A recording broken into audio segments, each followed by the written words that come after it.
کی محمد سے وفا تو نے تو ہم تیرے ہیں، کی محمد سے وفا تو نے تو ہم تیرے ہیں، یہ جہاں چیز ہے کیا لوح و قلم تیرے ہیں، محمد کی محبت دین حق کی شرط اول ہے، گر اسی میں ہو قامی تو سب کچھ نامکمل ہے، بلغ العلا بکمالہ کشف الدجى بجمالہ حسنت جمیع خصالہ صلوا علیہ وآلہ۔ حاضرین و سامعین کرام، السلام علیکم ورحمۃ اللہ وبرکاتہ۔ پروردگار عالم کا کروڑہا شکر اور احسان ہے کہ اللہ تبارک و تعالیٰ نے آپ کو اور مجھ کو آقا کریم رؤوف الرحیم حضور سرکار مدینہ راحت قلب و سینہ حضرت سیدنا محمد مصطفیٰ احمد مجتبیٰ صلی اللہ علیہ وآلہ وسلم کی امت بابرکت میں پیدا فرمایا ہے، اور احسان عظیم ہے کہ اس نے اس پرفتن اور پرآشوب دور میں اہل سنت والجماعت کے عقائد سے وابستہ اور اس پر قائم و دائم فرمایا۔ حاضرین محترم، گزشتہ جمعوں سے جو آپ کی اور ہماری گفتگو کا عنوان رہا ہے، ماہ ربیع النور کے ضمن میں سرکار دو عالم صلی اللہ علیہ وسلم کی سیرت مبارکہ۔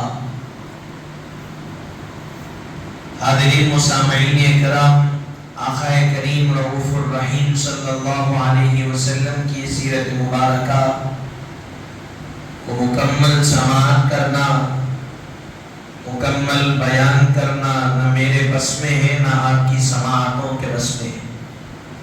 حضور پاک علیہ السلام کی سیرت مبارکہ کے بارے میں بتلایا گیا کہ آپ کی زندگی، آپ کے اسوہ حسنہ، آپ کے اخلاق عظیمہ کو اگر کوئی لکھنے کا آغاز کرے تو کہا گیا دنیا کے درختوں کو قلم اور سمندروں کو سیاہی بنا دی جائے تب بھی رسول پاک علیہ السلام کی سیرت مبارکہ مکمل نہیں کی جا سکتی۔ اور علامہ سعدی شیرازی نے جیسا اپنے شعر میں کہا، ہزار بار بشوئن دہن زمس کو گلاب غنوز نام تو گفتن کمال بے ادبی۔ فرماتے ہیں کہ اگر کوئی انسان اپنی زبان کو ہزار مرتبہ مشک سے دھو لے تب بھی رسول پاک کا نام مبارک لینا اس کی زبان سے بے ادبی۔ یہ بزرگان دین، اولیاء صالحین کے اقوال رہے کہ صرف نام محمد کی تاثیر کے بارے میں بتلانے کا آغاز کیا تو کئی کتابیں نام محمد ہی پر لکھ دی گئی، اس کی فضیلت پر، اس کی شان اور عظمت پر، اس کے معانی اور مفاہیم پر۔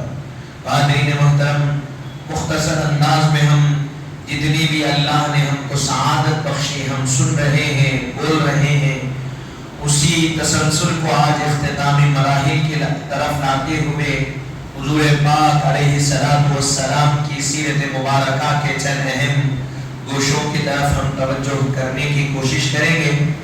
حاضرین محترم، حضور پاک علیہ السلام کی مکی زندگی کو ہم نے سماعت فرمایا کہ مکی زندگی، اعلان نبوت، حضور نے نکاح فرمایا، یہ ساری چیزیں ہم سماعت کر چکے۔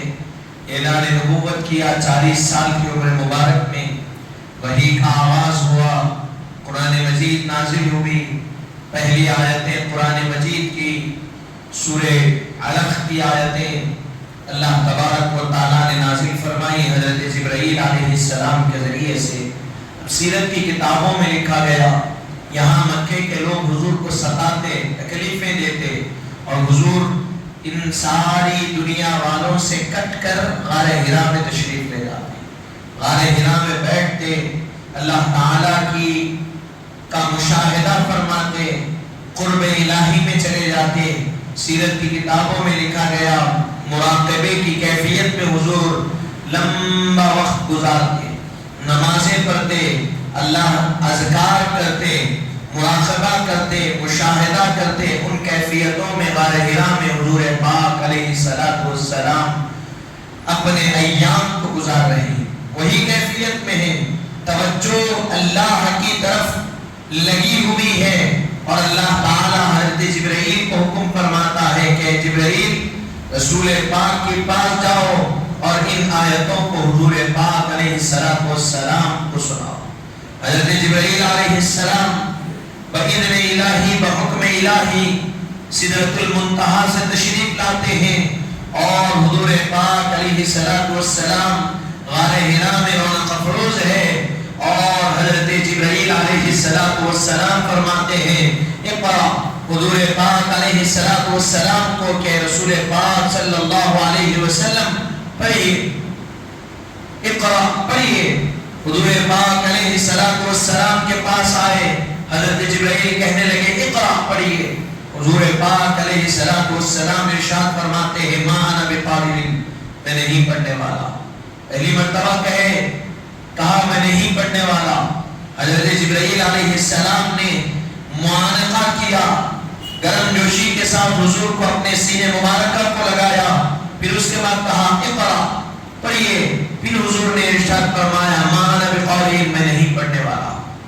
پھر تیسری مرتبہ پھر گرم جوشی کے ساتھ معانقہ کیا، اپنی طرف متوجہ کیا، اور اس کے بعد فرمایا اقرأ بسم ربک الذی خلق۔ جب یہ اقرأ بسم ربک الذی خلق آیت مبارکہ پڑھی، حضور پاک علیہ السلام نے اس آیت مبارکہ کی تلاوت فرمائی۔ حاضرین محترم، اب یہاں دو چیزیں علماء ربانیین نے بتلائی۔ یہ پہلی وحی کا آغاز ہوا، سلسلہ نازل ہوا، دو چیزیں بتلائی۔ حضرت جبرائیل آئے اور ارشاد فرمایا اقرأ، اے محمد صلی اللہ علیہ وسلم پڑھیے۔ حضور نے فرمایا ما انا بقارئ، میں نہیں پڑھنے والا۔ حضور نے کیا فرمایا؟ میں نہیں پڑھنے والا۔ پہلی مرتبہ فرمایا نہیں پڑھنے والا، دوسری مرتبہ معانقہ کیا نہیں پڑھنے والا، پھر تیسری مرتبہ پھر معانقہ کیا، اور اس کے بعد ابتدائی آیتیں سورہ علق کی پڑھی اور حضور نے اس کی تلاوت فرمائی۔ اب یہاں دو چیزیں بتلائی، ما انا بقارئ، میں نہیں پڑھنے والا، لیکن اس کا بعض حضرات ترجمہ کرتے میں نہیں جانتا، تو علماء ربانیین نے بتلایا میں نہیں پڑھنے میں فرق ہے، میں نہیں جاننے میں فرق ہے۔ حضور نے یہ نہیں کہا کہ میں نہیں جانتا، اس کا معنی یہ ہے کہ میں نہیں پڑھنے والا، میں نہیں پڑھنے والا۔ کیوں کہا؟ تو فرمایا کہ دیکھو حضور پاک علیہ السلام متوجہ کس طرف تھے، آپ کی توجہ کدھر تھی؟ اللہ تعالیٰ کے قرب میں آپ تھے، اللہ تعالیٰ کی طرف مراقب تھے، مشاہدوں کی کیفیت میں تھے۔ حضرت جبرائیل آئے یکایک اور کہنے لگے اقرأ پڑھیے، حضور توجہ نہیں کیے، حضور کی توجہ رسول پاک کی طرف تھی، حضور توجہ ان کی طرف کرنا نہیں چاہے۔ حضرت جبرائیل نے کیا کیا؟ توجہ کو اپنی طرف مبذول کرنے کے لیے معانقہ کیا، بغلگیر ہوئے، گلے ملے۔ معانقہ یعنی گلے ملنا، گرم جوشی کے ساتھ گلے ملے، اور اس لیے ملے کہ آپ کی توجہ اس طرف سے اپنی طرف مبذول کی جائے۔ گلے مل کر کہا اقرأ پڑھیے، پھر حضور نے کہا میں نہیں پڑھنے والا۔ پھر تیسری مرتبہ آپ سمجھ گئے کہ حضور جس طرف متوجہ ہیں، یعنی اللہ تعالیٰ کی طرف توجہ کیے ہوئے ہیں، اب حضور کو اپنی طرف کرنا ہے تو وہی اللہ کا نام لینا پڑے گا، اور کہنے لگے اقرأ بسم ربک الذی خلق، اے حبیب صلی اللہ علیہ وسلم پڑھیے اسی اللہ کے نام سے جس کی طرف آپ توجہ کیے ہوگے، اللہ کے نام سے پڑھیے۔ حضور پاک علیہ السلام جب اللہ کا نام سنے تو توجہ بھی کیے اور ابتدائی 5 آیتوں کی تلاوت بھی فرمائی۔ حاضرین محترم، یہاں معلوم کیا ہوا؟ حضور کی توجہ ذات الہی کی طرف مبذول تھی، محبوب اور محب کا معاملہ تھا، حضور مشاہدوں میں مصروف تھے، اور حضرت جبرائیل یکایک حاضر ہوئے اور آیتیں پڑھی۔ حضور نے فرمایا نہیں پڑھنے والا، توجہ اللہ کی طرف تھی، اور وہاں سے توجہ کو حضرت جبرائیل نے اپنی طرف مبذول کیا، گلے ملے، لیکن توجہ نہیں آئی۔ جب اللہ ہی کا نام لیے تو حضور توجہ بھی فرمائے اور قرآن کی آیتوں کو سماعت بھی فرمائے اور اس کی تلاوت بھی فرمائے۔ پھر اس کے بعد غار حرا سے اترے حضور، اتر کر حضور اپنے گھر کو تشریف لائے۔ حضرت خدیجہ الکبریٰ رضی اللہ عنہا سے ان قرآن کی آیتوں کو سنایا، سارا واقعہ بیان کیا اور ارشاد فرمایا زملونی زملونی، مجھے چادر دو، مجھے چادر مجھے اڑاؤ۔ یعنی وہ اللہ تعالیٰ کی قرآن کی آیتوں کا جو جلال تھا اور جو کیفیات تھی، حضور پاک علیہ السلام کے جسم اطہر پر کب کبھی طاری ہو چکی تھی۔ ارشاد فرمایا زملونی، مجھے چادر اڑاؤ۔ حضرت خدیجہ الکبریٰ کو جب آیتیں سنائی اور سارا واقعہ بیان کیا اور کہا کہ لیکن میں جو دعوت دینے والا ہوں، ہو سکتا ہے کہ میرے لوگ مجھے اپنائیں یا مجھے میری بات کو چھوڑ دے، ترک کر دے، مجھے اس قائل نہیں۔ حضرت خدیجہ الکبریٰ رضی اللہ عنہا نے ارشاد فرمایا کہ رسول پاک حبیب پاک صلی اللہ علیہ وسلم، آپ کی بات کو کیوں کر لوگ انکار کریں گے؟ آپ کی بات کا انکار کیوں کریں گے لوگ؟ کیونکہ آپ لوگوں کی مدد کرنے والے ہیں، آپ بے سہاروں کا سہارا ہیں، آپ خاندان والوں کا کے کھلانے کا، رہنے کا انتظام کرنے والے ہیں، آپ مسکینوں کا خیال رکھنے والے ہیں۔ اے حبیب، جب آپ کے یہ اخلاق ہے تو کون آپ کو انکار کرے گا؟ کون آپ کی بات کو انکار کرے گا؟ حضرت خدیجہ کے چچا زاد بھائی تھے جو عیسائی عالم تھے، ان کے پاس حضرت عیسیٰ کو نبی مانتے تھے۔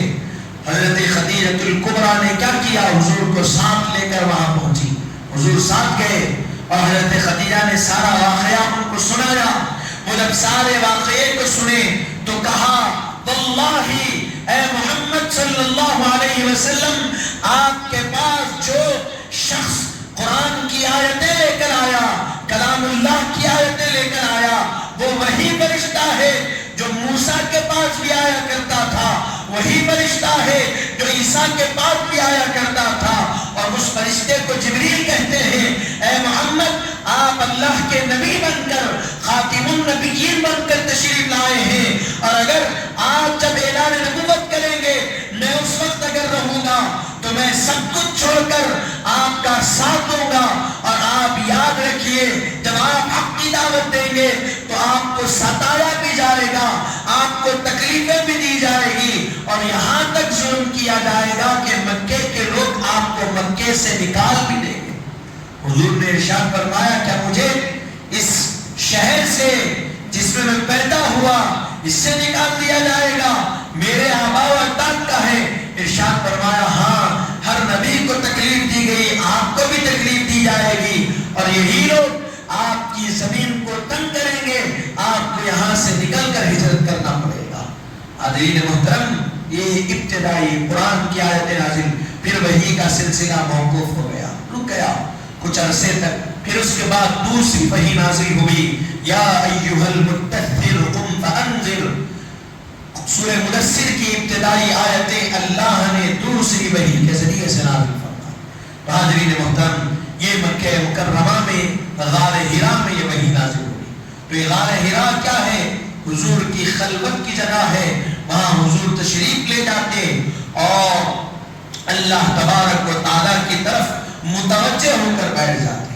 تو حاضرین محترم، یہ وحی نازل ہوئی۔ اب یہاں سے حضور پاک علیہ السلام نے دین کی دعوت کا کام شروع کیا۔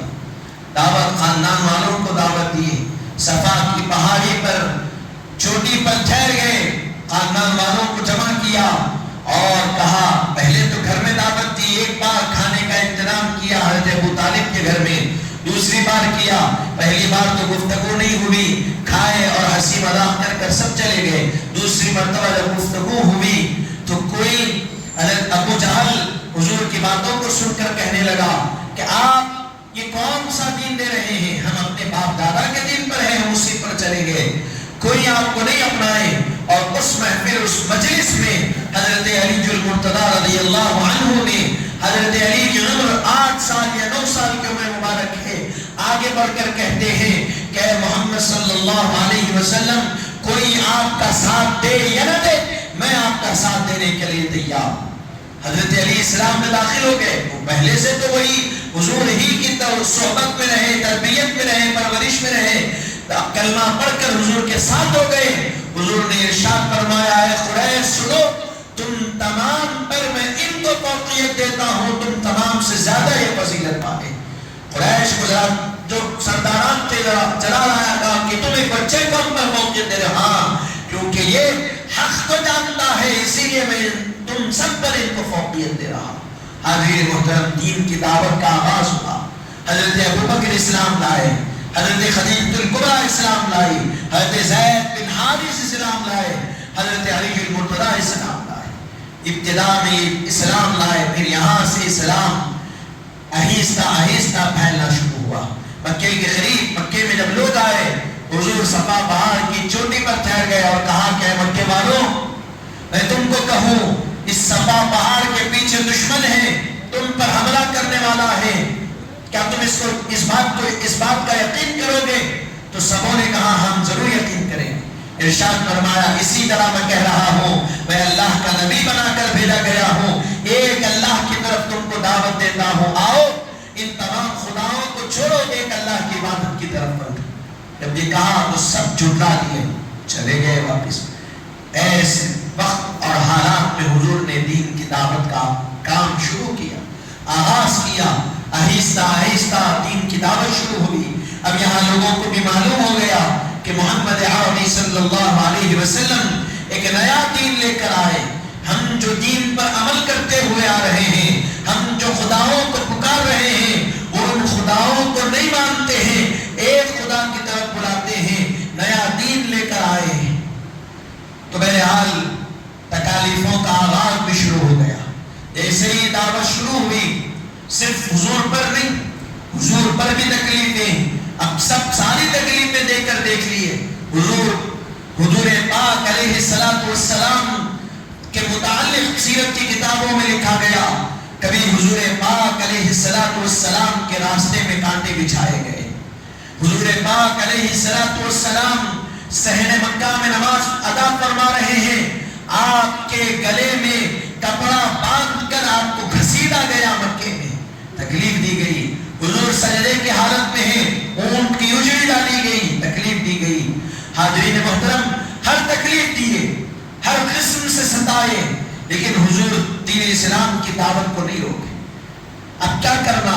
تو مشورہ ہوا، طے پایا کہ کام کرتے ہیں، جو اسلام میں داخل ہوئے ہم ان کو تکلیف دیں گے، حضور تو دعوت نہیں روک رہے ہیں، ہم ایسا کریں گے جو اسلام میں آ رہے ہیں ان کو تکلیف دیں گے اور ان کو اسلام سے دور کر دیں گے۔ جو آنے والے ہیں وہی اس تکلیف کو دیکھ کر رک گئے، وہی مصائب کو دیکھ کر رک گئے، کوئی اسلام کو اپنایا ہی نہیں، قبول ہی نہیں کرا، تو اسلام ختم ہو جائے گا۔ تو بہرحال ہر آنے والے کو تکلیف دینا شروع کیا۔ حضرت بلال کے واقعات آپ جانتے ہیں، تکلیف تھی، پھر میں عرض کرنا نہیں چاہتا، گفتگو طویل۔ حضرت عمار بن یاسر رضی اللہ عنہ، یہ وہ صحابی رسول ہیں جن کے والد کا نام یاسر، جن کی والدہ کا نام حضرت سمیہ۔ جب اسلام قبول کر لیے ابتدائی دور میں، آپ کی والدہ حضرت سمیہ نے اسلام قبول کیا۔ ابو جہل کو اس کی اطلاع ہوئی، ابو جہل پہنچا آپ کے پاس اور گفتگو ہی کر رہا تھا، گفتگو چل رہی تھی، اچانک نیزہ نکالتا ہے، حضرت سمیہ کے زیر ناف حملہ کرتا ہے اور آپ شہید ہوتا تھے۔ یہ پہلی خاتون ہے جو اسلام کے لیے شہید ہوئی، اسلام کے لیے اپنی جان کی قربانی پیش کی۔ حضرت عمار کے والد حضرت یاسر، ان کو بھی اتنا مارا گیا باندھ کر، اتنا ہاتھوں کو جکڑ دیا گیا زنجیروں سے، اتنا مارا گیا کہ اسی کیفیت میں آپ شہید ہو گئے، جام شہادت کو آپ نے نوش فرما لیا۔ حضرت عمار کے والد بھی شہید ہوئے، والدہ بھی شہید ہوئی، اور آپ پر بھی ظلم کے پہاڑ برسائے گئے، آپ کو بھی شہید کیا گیا۔ دین اسلام کے لیے آپ کے والد بھی شہید ہوئے، آپ کے والدہ بھی شہید ہوئے، آپ بھی شہید ہو گئے۔ حاضرین محترم، وقت نہیں ہے ان واقعات کی طرف جاؤں، لیکن آپ کو سرسری انداز میں بتلانا ضروری سمجھتا ہوں۔ جو تکالیفیں دی گئی، کیسی تکلیفیں، آگ جلا کر اس پر صحابہ کو لٹایا جاتا،